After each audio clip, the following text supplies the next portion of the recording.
We get a lot of questions asking us how to install a wreath on brick. It's a very simple process we'll be going over today. The number one rule is to make sure you are using truly professional grade commercial Christmas lights and decorations. You don't want to be buying your product from a big box retail store or most hardware stores. You want to buy from where pro installers buy from, places like us at Christmas Designers or one of our other colleagues that supply the pro Christmas business. We just want to make sure you're getting top quality and don't skimp out and buy the low cost stuff. You will regret that on down the line. There's a big difference in quality between the retail product and professional products. We've got some background noise in the area, a lot of construction going on, but we're going to work through that and show you how to install a wreath on brick. For tools today, in addition to a ladder, you'll need a hammer drill. If you don't have one, you can rent one at a local tool rental place for less than $20 a day. We also have our screw gun and cordless hot glue gun. On the hot glue gun, it's not necessary to have a cordless one. That's just what we typically use for installations. For hardware, we're going to go with Tapcons, which is our preferred hardware for hanging a wreath on brick, and you'll want to make sure that you have a Tapcon branded masonry bit. And of course, be sure you have a pair of safety glasses. For our placement of the wreath, we're going to put it above the garage, centered underneath the front windows. Once we locate where we want the wreath, we're going to drill our pilot hole with the hammer drill.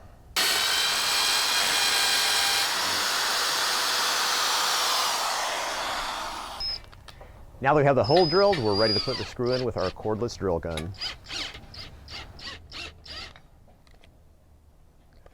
Now the Tapcon is in place, you've got the hard part done. The great thing about that first step, once it's done, it is there for years, so you never have to redo it again. We're ready to move over to the wreath. Before you put the wreath up, make sure it is shaped good. If it just came out of the box, it's going to need some attention before it goes up. It's a lot easier to shape it on the ground than it is once it's up on the wall.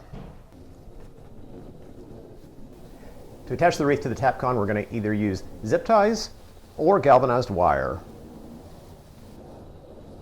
Now that we got the wreath hung up, we did a little bit of touch-up shaping, areas that got messed up while it was being hung. We're ready to move over to the bow. It's a good idea to go ahead and wash your hands before you handle the bow so you don't get all of that masonry debris onto the bow. Another note that's important, if it's a high wind area or an exposed area, you may want to do a secondary anchor at the bottom of the wreath just to keep it on tighter in high winds.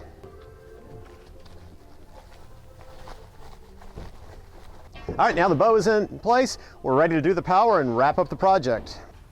To run the power, we'll be using 18-2 zip cord with Vampire male and female. This is the preferred method of professional Christmas installers and is extremely simple to set up. If you haven't used zip cord and Vampire plugs, take a look at our video showing how these can be easily installed. Now we're going to hot glue our zip cord into place. And once that's done, we're ready to plug in our cord to power up the wreath.